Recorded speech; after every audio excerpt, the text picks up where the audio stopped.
heard the expression birds of a feather? It refers to people of like mind, people who share something in common. For those of us who are eagles, what unites us is a common purpose, a shared goal. Put simply, to fly high on the road to victory. So what does it mean to be an eagle? Is it where you're from, or just where your heart is? Is it based on your years of experience? Nope. You're good whether you scream from the 700 level, or this is your first season in green. Or maybe it's just the attitude. Cool and collected, swagger through the roof. Or maybe you just fly in your own type of way.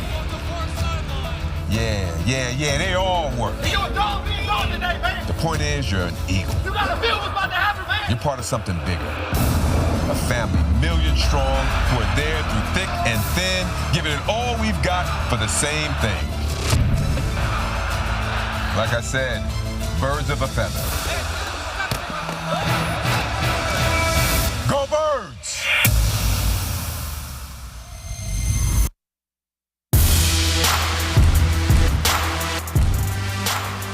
All eyes are on the Eagles as they look to defend their home turf against the reigning Super Bowl champs. The Buccaneers are in town on Thursday Night Football, and the last time the Eagles faced a reigning Super Bowl champion, well, they beat the Patriots 41-33 in Super Bowl 52. We all remember it well. As always, we are thrilled to have you with us here on the Kickoff Show presented by Axalta. Amy Campbell, joined by Fran Duffy. If that opening video doesn't get your juices pumping, I don't know what to tell you. Thanks to Eagles Entertainment for that fantastic hype video. And Fran, coincidentally, the quarterback of both of those Super Bowl teams, Tom Brady, who I know is very fueled by revenge. There's definitely a little extra on his mind tonight. I'm pretty sure Tom Brady has mentioned that game a couple times here this season during post-game press conferences and over the course of the week. So, yeah, definitely still on his mind. Yeah, he's a guy who never forgets and uses it all as fuel out on the field. Definitely thinking about it as we watch the Eagles warm up. Warm-ups thanks to our friends at PA Lottery. As always, Zach Ertz going to get possibly some extra attention tonight with Dallas Goedert being out of this game. Quite an interesting matchup here for the Eagles pass catchers against a Buccaneers defense with a lot of injuries in the secondary, Fran. Yeah, there'll be opportunities. We know that the Eagles like to throw the ball. Obviously, with Dallas Goedert out of the lineup tonight, Zach Ertz going to be the primary tight end. And the Eagles have played a lot of 11 personnel, Amy, a lot of 3-receiver sets. So even though Zach Ertz and Dallas Goedert have both been big parts of the passing game, they have not played a lot of 2 tight end sets, the Eagles. So what that means is that Zach Ertz is going to get a lot of opportunity, and the game plan doesn't necessarily need to change all that much with Goddard out of the lineup. They're still going to be able to run all the same packages that they've been running all season long. This Eagles offense looking to build on a great second half last week against Carolina. Started out rough in that game, but really made some good adjustments, was able to turn things around and come from behind to get the win on a road. Whatever you want to say about that game, that is something to build on for a young team and a coach, a young first-time head coach, Nick Sirianni, on a short week, a quick turnaround here for this team. How does that change the preparation? Well, Nick Sirianni talked about it this week, and that's really what you're going to do is you're going to lean on your staples. You're going to lean on what your identity is, both on offense and defense. There's not a lot of time to put in a specialty game plan and, trying to change things up. Obviously, they're going to have some team-specific things built for the Bucs here on both sides of the football, but this is not going to be a full-fledged game plan. That means you're going to rely on the things that you work on week in, week out, going back to the offseason program. And so that's what I would expect here from the Eagles on both sides of the football, really leaning into what their identity is on those respective sides. This guy looks like he got a nice fresh cut for prime time tonight. Let's take a look at the offensive starters. Of course, the offense led by quarterback Jalen Hurts, who really showed a lot of composure in the game last week, as has been praised by the team, by his coach, by others around the country in the NFL who watched how he stayed calm and was able to lead his team to a come-from-behind win. What do you think the challenge is for him in a game like tonight? Well, he's going to face a lot of pressure. And Todd Bowles, that defense, they're going to blitz more than anybody in the NFL. That's been all they've been all season long, regardless of the injuries they've had. So that's going to be the big test, number one, for Jalen Hurts in this game. And that's a full offense test. When you look at Miles Sanders here, the running back's a big part of pass protection. Jason Kelce setting those protections. Another offensive line group that they've just got to make sure everything is buttoned up here going up against this Todd Bowles defense where they're going to turn up the heat. Well, yeah, Nick Sirianni said earlier this week, I cannot say enough about a Todd Bowles coached defense. He consistently has his players in the right places. Going to be a big challenge here for this Eagles offense, but a lot of opportunity. We'll continue to break down the Bucs defense. But if we flip to the other side of the ball for the Eagles defense, what excites me most about tonight's matchup, strength on strength when it comes to the Eagles defense and the Buccaneers offense. The Eagles have the number 3 passing defense in the NFL. The Buccaneers have the number 1 passing offense in the NFL. I love matchups like this because something has to give, and it is always fascinating to watch how coaches will call a really intriguing chess match. Yeah, we know that this is an Eagles defense that, what do we talk about every single week? They want to prevent the explosive play. Well, when you look at this Bruce Arians offense, what's one of the big monikers? What's one of the big sayings there? No risk it, no biscuit. They want to push the football downfield. That's what Tom Brady is going to try and attack. So if the Eagles take that away, is Tom Brady going to try and change it up and go quick game, quick game, quick game? That's going to be a big thing I'm watching for early on in this contest. Is will they be able to lock down this pass game? A big part of that is getting to Tom Brady, and that's something we'll talk about throughout the show here tonight. Tom Brady, 44 years old, last week passed for 5 touchdowns, more than 400 yards, and of course, with a little bit of an injury to his thumb there, which I'm sure we'll be watching. He's taped up, but Tom plays with injuries all the time, and we don't seem to know till long after the fact, so I'm not too concerned about that. The ball comes out quick with Tom Brady, and he has so many weapons to throw to on this offense. They're without Rob Gronkowski for who knows how long, but I don't really know if it even matters that much because it is an embarrassment of riches there on that offense. You're talking about guys like Antonio Brown, Mike Evans, Chris Godwin, tight ends, O.J. Howard, and Cameron Brate. I mean, the list goes on and on, Fran. They have so many dangerous people to throw to. A big challenge for the Eagles. And that's why, ultimately, this comes down to the defensive front being able to impact Tom Brady, make him feel uncomfortable. He's not someone that's going to consistently escape and try and run away from the rush. So when you look at the defensive tackle pairing of Fletcher Cox and Javon Hargrave, the defensive ends, Josh Sweat, Derek Barnett, and the rest of that group, they have got to get after Tom Brady. Don't let him find those weapons. Now, that said, that sets up another great matchup because while the Bucs, they're known for all the skill players and obviously Tom Brady, they also have one of the better offensive lines in the NFL. When you go from left to right, left tackle all the way over to the other side of right tackle, this is a really good group. The saying goes that you're only as good as your weakest link on the offensive line. There are no weak links on this offensive line. So that sets up for a big strength-on-strength matchup, right? Because we know the strength of this Eagles defense is that defensive front. The Buccaneers are scoring 33 points a game. They're really good on third down, really good at extending the drives. And as I look for a possible weakness on this offense, perhaps maybe in the running game, they maybe don't have that strong downhill running back. I mean, you could make the argument for Leonard Fournette. You can make the argument for Gio Bernard, but perhaps some opportunity there for an Eagles defense that is coming off of a game where they were really good at taking the ball away from the other team. Of course, we just saw Darius Slay. He had 2 interceptions, and there were 3 takeaways in that game as well. So the Eagles were really good at getting the ball back in that game. How vulnerable are the Buccaneers when it comes to that area? Not too vulnerable. Yeah, they're not turning the ball over too often. That doesn't mean that it can't happen tonight. Right. And that's going to be up to the defense to try and create some of those turnovers. Even going back to Kansas City a couple weeks ago where the Eagles were able to force an interception out of Patrick Mahomes. Where did that start? Started with the pressure. It created an errant throw in the middle of the field, and Eric Wilson's able to come up with the interception. That wasn't necessarily the case last week on those 3 picks by Darius Slay and Steven Nelson, but the defensive front, they are going to have to impact Brady, whether that means sack fumbles, like the one we saw late in Super Bowl 52, that was exciting. or whether you see some interceptions off some errant throws. The pressure is going to be a big part of whether or not the Eagles win or lose this game. We just saw TJ Edwards. I want to give a shout out to the young linebacker named NFC Special Teams Player of the Week for that the blocked punt there. That was a huge game changer for the Eagles. Let's shift gears a little bit to where do I want to go with this? I had a great idea. This is a good one, Brian. You're going to love this. Okay, so these are the top 2 teams in the NFL in yards after the catch.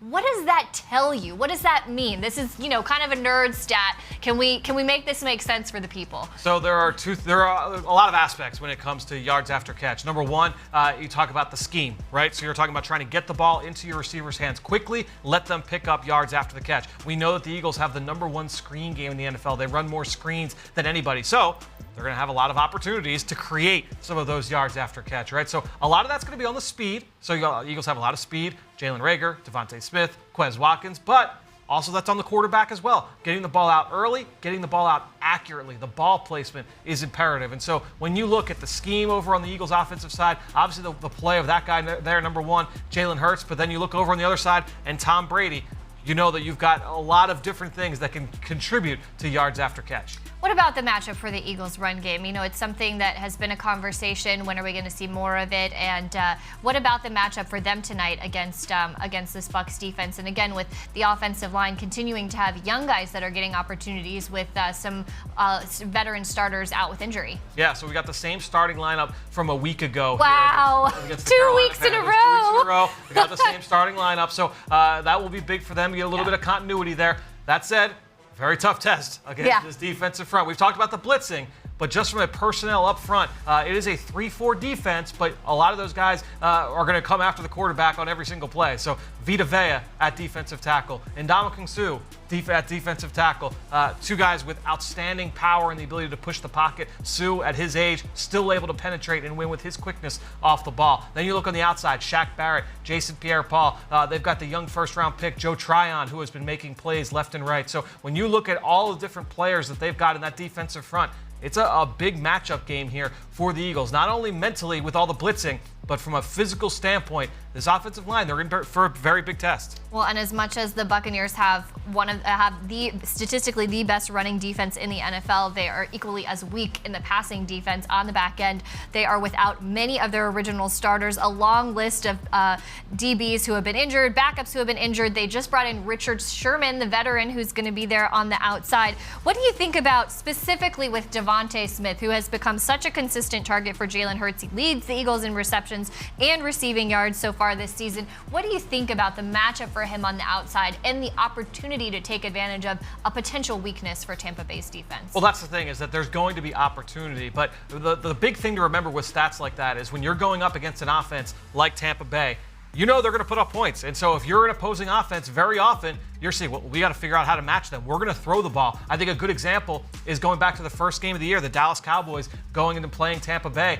Dak Prescott dropped back over 50 times in that game. He has not done that since. They've been a running team. We've seen a lot of 40-carry games from Tony Pollard and Ezekiel Elliott. So they went outside their comfort zone in that game because they said, we got to go toe-to-toe with Tom Brady and Antonio Brown and Mike Evans. So teams are not running the ball on them because they're just not handing the ball off to the backs. They're choosing, we don't want to run the ball, we have to throw. And so that kind of throws the numbers off kilter a bit. That said, this is a secondary that is missing a starting safety in Antoine Winfield and two of their top three corners. That's where the matchups can be won against this defense. That said, you still have to protect. Well, and what do you think about young Quez Watkins and his development in this Eagles offense? Last week, a 53-yard reception. He continues to make big plays. He's, I think, one of the top players in the NFL, if not the top player in yards per catch. He continues to make big plays for this Eagles offense. He's been able to come through with a lot of these big plays. And I think when you look at Quez Watkins, his speed and his improvements as a route runner, that has shown up time and time again. On that big 53-yarder last week against the Panthers, he did an outstanding job of shaking the safety, getting the safety to turn his hips one way before Quez broke back the opposite way and then tracking the ball deep downfield. Jalen Hurts just let that pass go and just let him run under it. You're not overthrowing Quez Watkins. Let him run and go get it, and he'll find a way to come down with it. Yeah, an exciting young player to watch indeed. And with that, we now bring in the Eagles insider, Dave Spadaro, coming to us live from Lincoln Financial Field. Dave, Thursday Night Football means a short week, a quick turnaround, a quick physical recovery for these athletes. What is your sense of the team's energy and focus tonight? You know, Amy, also an emotional recovery after a tough win in Carolina that went down to the wire in comeback fashion for the Eagles. Here's what the deal is, okay? The Eagles are playing the Super Bowl champions. We found out in 2018 that when you are the defending Super Bowl champions, every team gives you its best shot. And so the Eagles come into this game with a lot of energy. They've rested all week. They've had walkthroughs. They've gotten massages. They've been in the cold tubs. They're back physically. And they get a shot to give the Tampa Bay Buccaneers everything they have. It's a primetime game against the defending Super Bowl champions. I think there's a ton of energy. I expect the Eagles to come out and be aggressive and play fast, physical football. The question is, will they be smart about it? Dave, whether this game was in prime time or Sunday 1 o'clock, I think everybody would have been hyper-focused in on that matchup. That said, what is the biggest storyline here for the Eagles in this game? you know, it's all about Tom Brady, right? He's got 15 touchdown passes, 2 interceptions thrown this year. What can this Eagles defense do to take him off his game just a little bit? Rodney McLeod told me this week that if they can get him off his game by 0.2%, now he's kind of being facetious there, but that makes a difference. So what do? You mix up the coverage. You try to get some pressure on him. Maybe you put him on the run a little bit. Anything you can do to have Tom Brady play behind the sticks works to your advantage. I expect the Eagles in coverage to stay mostly zone after a lot of man-to-man last week, but certainly with Tom Brady, the Eagles, as you guys have said, they know that Tampa Bay is going to get theirs. The Eagles just got to get a little nibble here and there as well. Well, hey, Tom Brady is a tough guy to affect, but if you can affect him, it makes a huge difference in the game. Dave, what is this one going to come down to for the Eagles tonight? Amy, I just think that last week was terrific, right? Coming back, Jalen Hurts' first fourth quarter comeback, great signature win for Nick and for Jalen. But in this game tonight, you cannot come from behind against the Tampa Bay Buccaneers. So how can the Eagles play from ahead, get a lead, take Tampa Bay out of its comfort zone a bit? To me, that is oh so huge for this Eagles football team. Getting a lead early, coming out of the gates fast, and then you've got options in the offense. Hey, this pass defense, not real good. The Eagles want to attack it. So how do you do that? It's a lot easier when you have a lead. Now we'll see if they can strike first tonight. Dave, thanks so much. Enjoy the game. All right, guys, I sure will. It's a great atmosphere here. I can feel it. I can feel it even just from hearing the music a little bit and kind of seeing the fans. You can sense the energy coming off the screen. All right, so for you, Fran, what did the Eagles need to do to get it done tonight? I think a big thing is going to be protecting Jalen Hurts against the blitz. We talked about it last week preparing for the Carolina Panthers. We've seen a lot of blitz-heavy teams already here on this Eagles schedule. Well, this week, you've got the most blitz-heavy defense in the NFL. Todd Bowles is going to send extra rushers. It doesn't matter who's injured in the secondary. They're going to send linebackers, they're going to send safeties, nickel corners, outside corners. The Eagles have to be ready for that. So that means schematically, you have to find ways to get the ball out of Jalen Hurts' hands fast, move the pocket a little bit, get him outside, away from where the blitz is heading. And then the other aspect of it, too, is that the players have to execute. Jalen Hurts has to find ways to escape, has to find where the hot routes are, and get the ball out to his receivers' hands quickly. Burn the blitz. It's going to be a big theme here for this Eagles offense. Yeah, and on that note for me, and I'm not going to say anything that hasn't already been said here, but it's about executing in the passing game. That's the weakness on the Buccaneers defense. They have so many injuries in that secondary. They're the worst passing defense in the NFL, allowing 314 yards per game. Where on the running defense, they are the number one running defense in the NFL. So they're the best in one category. They're the worst in another category. So it is really tough to run on this team. And Fran, you kind of mentioned how a lot of teams, maybe they don't try to run on this team. But I think executing in the passing game is where the Eagles can really get it done. And look, one of the best ways to beat Tom Brady is to keep him off the field. It's a little bit harder to control the clock when you really got it going in the passing game, but they're going to have to be able to control the clock, and executing is the best way to do that. All right, let's send it back over to Lincoln Financial Field to check in with Eagles legends, Eagles Hall of Famers, Mike Quick and Merrill Reese, who are giving us their players to watch. Amy, it's a beautiful night for Monday Night Football on a Thursday night. It's going to be fun tonight, Mike. And who's your Eagle to watch? So I just think that it's so hard to run against this Bucs defense. I'm looking at the passing game and Devontae Smith on the outside. He's going to get some single coverage. I'm going to keep my eyes focused on that young man. I know it's tough to get to Brady, but they have to apply pressure. And my nominee, Javon Hargrave. 6 sacks, maybe make it 7 or 8 tonight. Now back to you, Amy. All right, thanks, guys. The Philadelphia Eagles and Axalta Coating Systems have built a roster of all-pro teachers. Go to PhiladelphiaEagles.com/Axalta All-Pro Teachers to view this year's outstanding recipients. And Eagles fans, score official NFL gear every week just by drinking Pepsi. Purchase Eagles Pepsi bottles or packs, scan the code to start building points, and redeem them for Eagles gear or a shot at the grand prize every single week. Visit MadeForEaglesWatching.com for rules and to enter. It is a big night in Philadelphia tonight as the Eagles are set to induct 2 former stars into the Eagles Hall of Fame.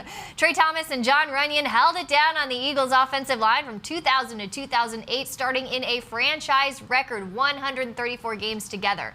They led the team to 7 playoff appearances, 5 division titles, 5 conference championships, and a Super Bowl appearance. Thomas and Runyan joined Eagles insider Dave Spadaro ahead of tonight's halftime induction ceremony. It's presented by Pond Hockey. Take a look.